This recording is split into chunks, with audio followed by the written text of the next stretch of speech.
পুরুষের জন্য আসলে রাগ শোভা পায় না। আমি নিজেকে সেই কাতারে দোষী সাব্যস্ত করে জাস্ট আমলের নিয়তে বলছি, পুরুষের জন্য অতিরিক্ত রাগ কখনোই শোভা পায় না। মাথায় রাখবেন, প্রকৃত পুরুষ হচ্ছে সেই পুরুষ যে তার প্রচন্ড রাগের মাথায় ভাষাকে কন্ট্রোল করতে পারে, ব্যক্তিত্ব ধরে রাখতে পারে, অন্যকে ব্লেম না করে জাস্ট পুরো পরিস্থিতিকে যে পুরুষ ঠান্ডা মাথায় নীরবতার সাথে হ্যান্ডেল করতে পারে, he is the real man. ঠিক কিনা বলেন?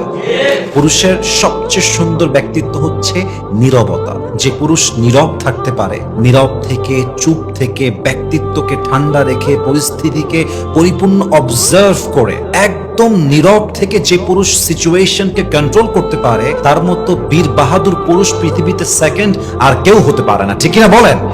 আপনি হাদিস পড়েন, আল্লাহর হাবিব সাল্লাল্লাহু আলাইহি ওয়াসাল্লাম যতক্ষণ পর্যন্ত শরীয়তের লঙ্ঘন, বিধান লঙ্ঘন না হতো, তিনি কখনো রাগ করতেন না। এজন্য যতই রাগ উঠুক, রাগ হচ্ছে ঝড়ের মতো, একটা বিশাল বড় ঝড়ের মতো। এই রাগ আসলে মানুষ কন্ট্রোল করতে পারে না, but you have to control your anger. আল্লাহ আমাদের সবাইকে রাগ কন্ট্রোল করার পরিপূর্ণ তৌফিক দান করুক। আমরা সকলেই মন খুলে পড়ছি আমিন।